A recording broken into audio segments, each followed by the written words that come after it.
Assalamualaikum warahmatullahi wabarakatuh. Nah, hari ini kami akan membaca sebuah buku dari Gato Abid Muhammad Ismail. Nah, di sini judulnya adalah tempat-tempat bersejarah. Nah, teman-teman semuanya, dengarkan ya. Bercerita. Bismillahirrahmanirrahim. Tempat-tempat bersejarah. Yang pertama adalah Mekah. Mekah adalah bagian dari Jazirah Arab. Saat Muhammad dilahirkan, kondisi bangsa Arab masih jauh dari nilai ketaatan. Mereka menyembah berhala, mabuk-mabukan, kemudian percaya kepada para peramal dan lain-lain. Akan tetapi mereka masih memiliki sifat yang terpuji. Di antaranya yang pertama, dermawan, suka menepati janji, menjunjung tinggi harga diri, serta pantang dihina dan dianiaya. Kemudian pantang mundur, lemah lembut dan suka menolong. Sederhana sebagaimana pola hidup orang Baduy. Muhammad lahir dari Bunda mulia Aminah. Muhammad mengubah seluruh tradisi jahiliyah kepada nilai-nilai Islam yang agung. Bunda Aminah mengisahkan saat Muhammad kecil lahir, ketika aku melahirkan, dari rahimku seakan keluar cahaya yang terangnya menyinari istana-istana Syam. Yang kedua adalah Syam. Ketika usia Muhammad kecil baru sekitar 12 tahun, Paman Abu Thalib membawanya untuk berdagang ke negeri Syam. Muhammad juga membawa barang dagangan Bunda Khadijah ke negeri Syam. Bebas ini deh. Bebas ini.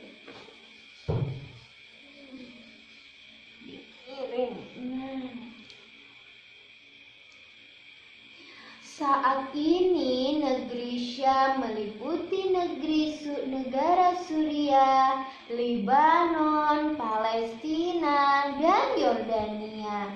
Banyak peristiwa terjadi di negeri Syam. Nabi Ibrahim hijrah ke negeri Syam. Nabi Ismail, Nabi Isa, dan beberapa nabi lain juga lahir di Syam. Negeri Syam disebut negeri akhir zaman, seperti yang dikabarkan Rasulullah. Baca sampai habis dulu. Seperti yang dikabarkan Rasulullah SAW, Manaratul Baida atau menara putih di salah satu masjid agung di Damaskus akan menjadi tempat turunnya kembali Nabi Isa alaihissalam. Rasulullah SAW, Bang, tolong carikan adik menyiapin malam. Gue juga mau lagi. Biar yang betul. ini dicarikan karena kan kita dulu baju. Ini nak bilangkan sebentar. Abang baik hati, abang baik hati, abang baik hati, abang yang sayang adik. Ini baik ini sih nama betul akan membaca. Rasulullah Shallallahu Alaihi Wasallam pernah menyampaikan, sekelompok dari umatku senantiasa memperjuangkan perkara benar. Mereka menang melawan musuh-musuh mereka, dan aku sangat berharap kalian menjadi penduduk Syam. Hadis riwayat Ahmad. Gua Hira. Menjelang usia 40 tahun, Muhammad semakin gelisah memperhatikan hakikat kehidupan. Enggak, aja ada papa.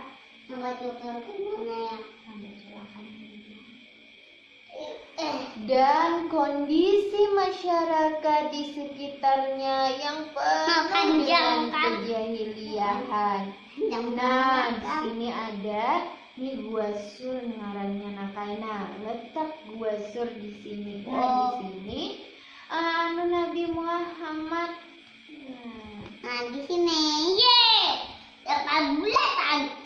Beliau sering merenung selama 10 malam, 20 malam, atau bahkan sebulan penuh di Gua Hira. Sesekali beliau pulang untuk bertemu keluarganya dan mengambil perbekalan. Ini ke bukitnya ini. Mama Dayung akan membaca dulu lah. Hari Senin bulan Ramadan tahun ketiga berkeluar, Allah mengutus malaikat Jibril untuk menyampaikan wahyu, yaitu surah Al-Alaq ayat 1-5. Saat itu Muhammad berusia 40 tahun lebih 6 bulan. Nah, di sini gua ini Nakailah. Gua Hira terletak di Jabal Nur, sekitar 3,2 km dari kota Mekah. Gua Hira adalah gua kecil, panjangnya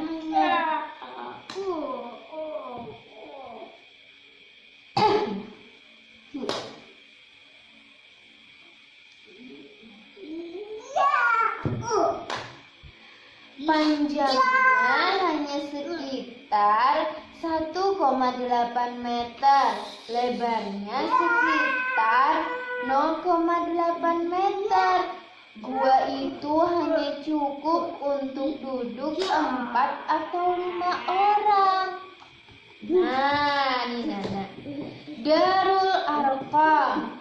Wahyu kedua yang diterima Rasulullah Sallallahu Alaihi Wasallam. Baik abang, baik abang.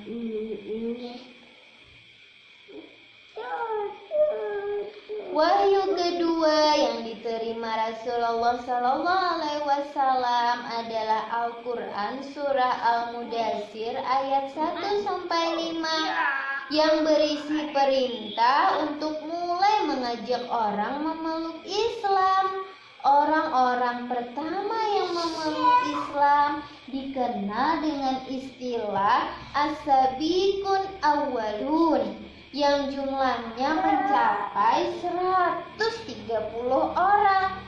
Saat itu Rasulullah SAW menyampaikan dakwah secara sembunyi-sembunyi agar penduduk Mekah tidak terkejut dan tidak melakukan perlawanannya dengan keras. Ibarat sebuah rumah, pondasi harus dibangun dengan sangat kuat agar rumah itu kokoh, kuat, dan mampu menaungi banyak orang. Demikian halnya dakwah Islam. Rasulullah Sallallahu Alaihi Wasallam menyiapkan para sahabat dengan mendidik mereka secara langsung. Rumah Arkam bin Abi al-Arkam atau dikenal dengan sebutan Darul Arkam dipilih oleh Rasulullah SAW untuk berkumpul, mengajarkan Al-Quran dan dasar-dasar agama Islam. Tempat itu letaknya strategis di kaki Bukit Sapa, jauh dari pantauan musuh. Nah, nih di sini Nakai letak Darul Arkam di kaki Bukit Sapa. Nih di sini. Nah, di sini ini Ka'bah. Nah, ini Mekah. Ini Bukit Sapa.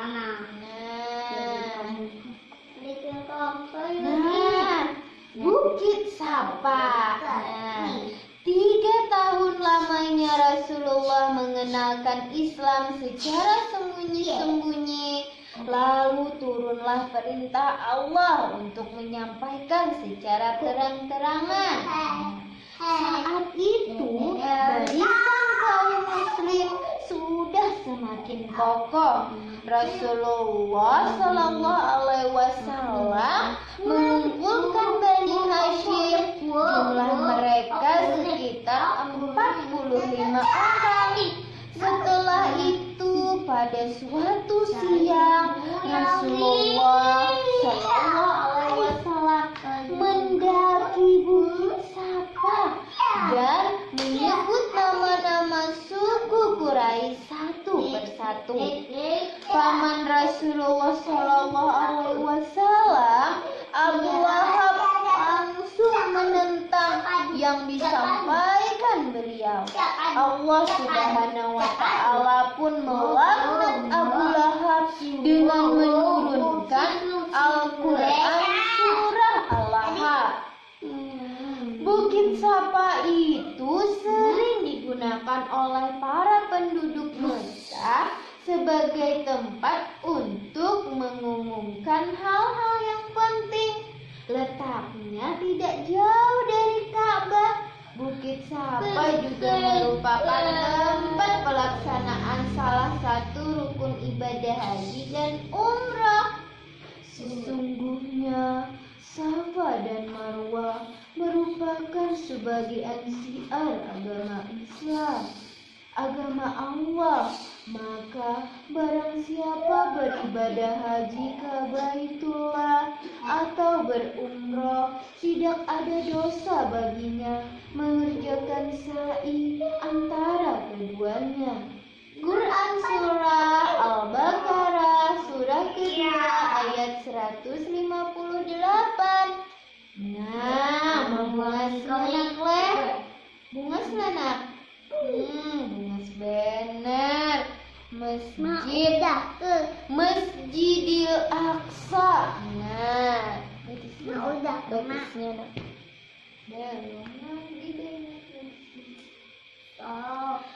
Salah satu mukjizat besar yang diterima Rasulullah SAW adalah peristiwa Isra dan Mi'raj. Isra adalah peristiwa ketika Allah Subhanahu wa Ta'ala memperjalankan Rasulullah SAW dari Masjidil Haram di Mekah ke Masjidil Aqsa di Al-Quds atau Baitul Maqdis.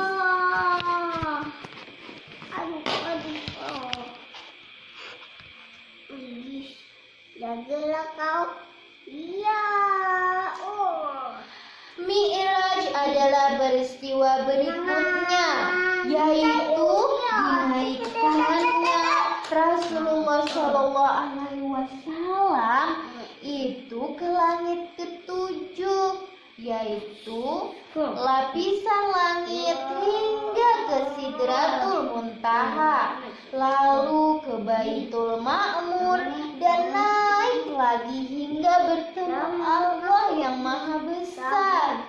Baitul Maqdis adalah kiblat pertama umat Islam.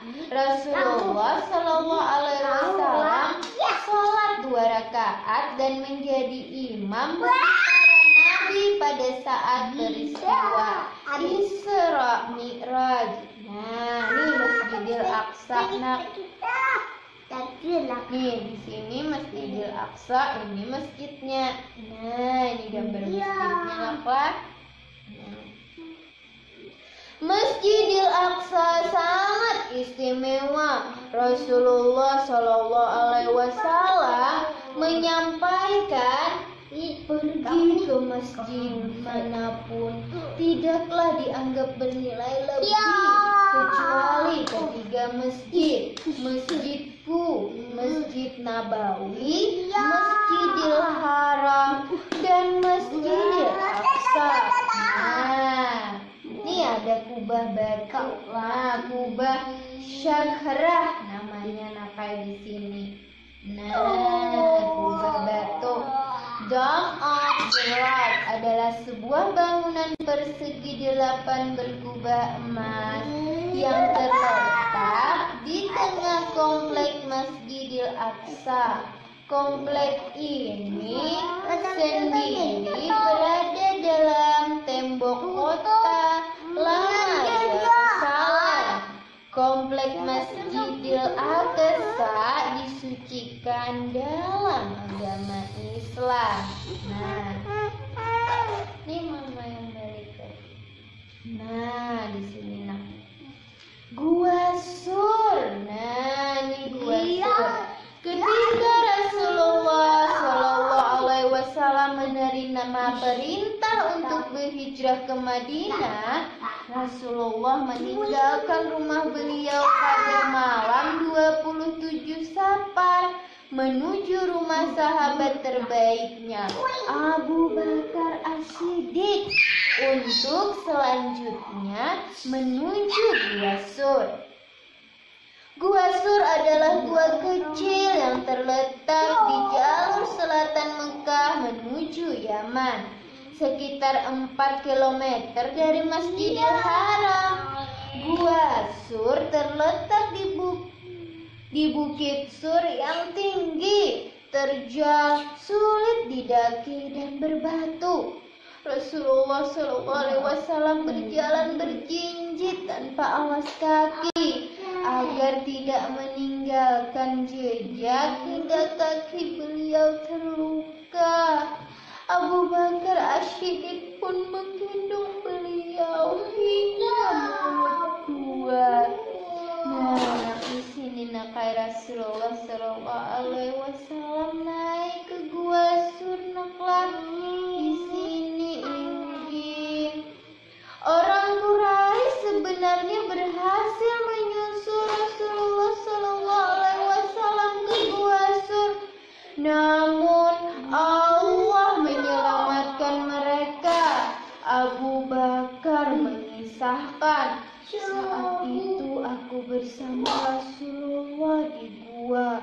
Aku mendongakkan kepala dan bisa melihat kaki-kaki orang Quraisy yang memburu kami. Aku berbisik kepada beliau, duhai Nabi Allah, kalau ada satu dari mereka yang menunduk, mereka pasti melihat kita. Beliau menjawab, tenanglah Abu Bakar, kita memang berdua, tetapi yang ketiga adalah Allah Subhanahu wa Ta'ala. Yang selanjutnya adalah Kuba. Setelah melewati perjalanan hijrah yang begitu berat, Rasulullah Shallallahu Alaihi Wasallam tiba di Kuba, perkampungan di pinggiran Madinah.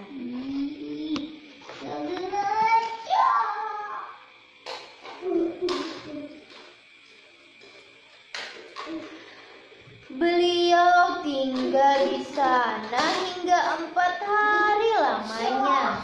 Di Kuba, Ali bin Abi Thalib berhasil menyusul rombongan Rasulullah. setelah dia mengembalikan barang-barang Quraisy yang dititipkan kepada Rasulullah. Di Kuba, Rasulullah Shallallahu Alaihi Wasallam tinggal di rumah Kulsum bin Harb. Beliau mendirikan pondasi Masjid Kuba, lalu sholat di situ. Masjid Kuba digambarkan Allah Subhanahu wa Ta'ala sebagai masjid yang didirikan atas dasar takwa. Sejak hari pertama adalah lebih pantas engkau melaksanakan sholat di dalamnya. Quran Surah At-Taubah surah ke-9 ayat 108. Keistimewaan Masjid Kuba salah satunya disampaikan oleh Rasulullah SAW. Barang siapa yang bersuci di rumahnya lalu berkunjung ke Masjid Kuba dan mengerjakan sholat 2 rakaat, dia akan memperoleh pahala seperti pahala umrah. Hadis riwayat Ahmad, An-Nasai dan Ibnu Majah. Yang selanjutnya adalah Madinah. Sebelumnya Madinah dikenal dengan nama Yastrib. Setelah Rasulullah Shallallahu Alaihi Wasallam melanjutkan perjalanan dari Kuba menuju Yastrib, orang-orang menyebut Yastrib dengan Madinatul Rasul atau Madinah. Yastrib berasal dari kata tasrib yang artinya celaan atau sarab yang artinya hancur. Oleh karena itu Rasulullah Shallallahu Alaihi Wasallam lebih senang menyebutnya dengan nama Madinah. Hadis riwayat Ibnu Hisham dan Ibnu Majah. Sesampai di Madinah, Rasulullah Shallallahu Alaihi Wasallam singgah di tempat unta beliau berhenti, yaitu di wilayah Bani Nazar. Di tempat itu pula dibangun Masjid Nabawi sebagai pusat komunikasi, sosialisasi, dan pusat pemerintahan. Rasulullah Shallallahu Alaihi Wasallam tinggal di Madinah hingga beliau wafat pada bulan Rabiul Awal tahun 11 Hijriah. Saat itu beliau berusia 63 tahun. Maaf ya, ada iklan gigi ompong.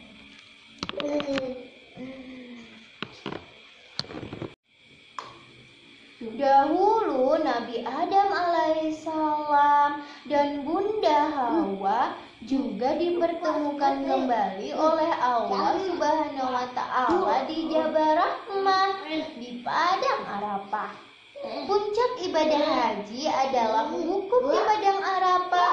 Jutaan kaum muslim setiap tahun berkumpul di Padang Arafah. Hingga Arafah sering disebut dengan simulasi berkumpulnya manusia pada hari kebangkitan setelah kematian di padang mahsyar. Alhamdulillah. Nah, teman-teman, kami sudah selesai membaca buku tempat-tempat bersejarah. Yang pertama tadi ada Mekah, yang kedua ada Syam, ketiga ada Gua Hira, kemudian yang keempat adalah Darul Arqam, yang kelima itu Bukit Safa, yang keenam Masjidil Aqsa, yang ketujuh ada Gua Sur, dan yang kedelapan ada Kuba, yang kesembilan Madinah, dan Yang ke-10 adalah Padang Arafah.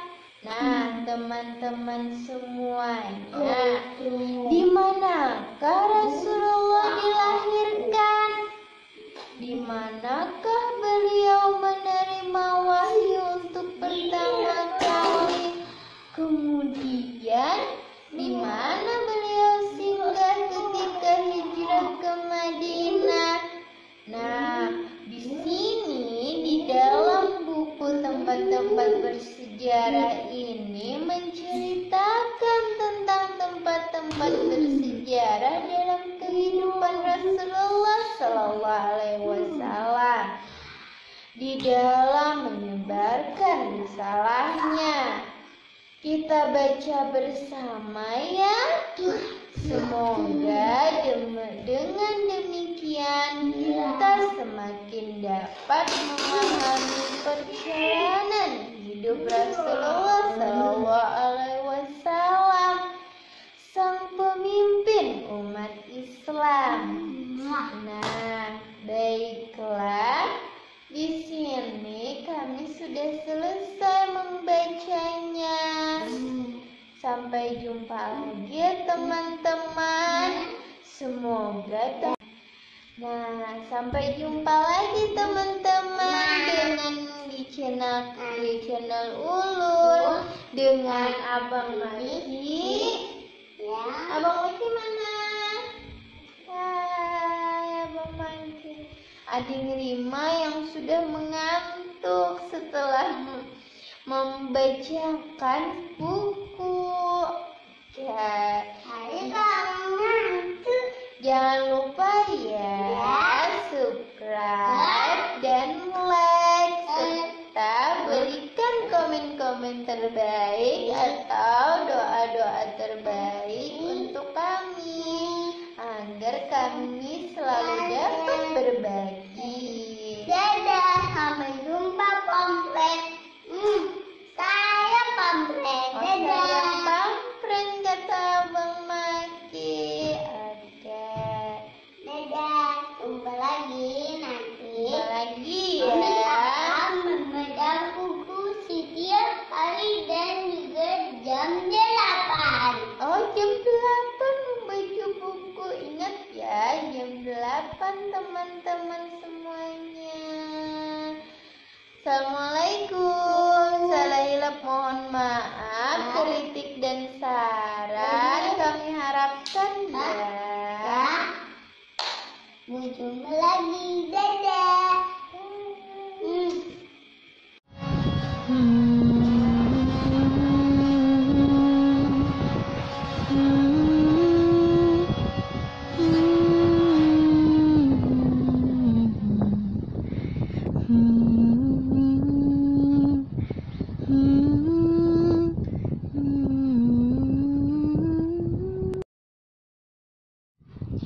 Jangan lupa ya untuk klik tombol like dan juga klik tombol subscribe. Jangan lupa juga untuk klik loncengnya biar tahu pemberitahuan selanjutnya. Terima kasih.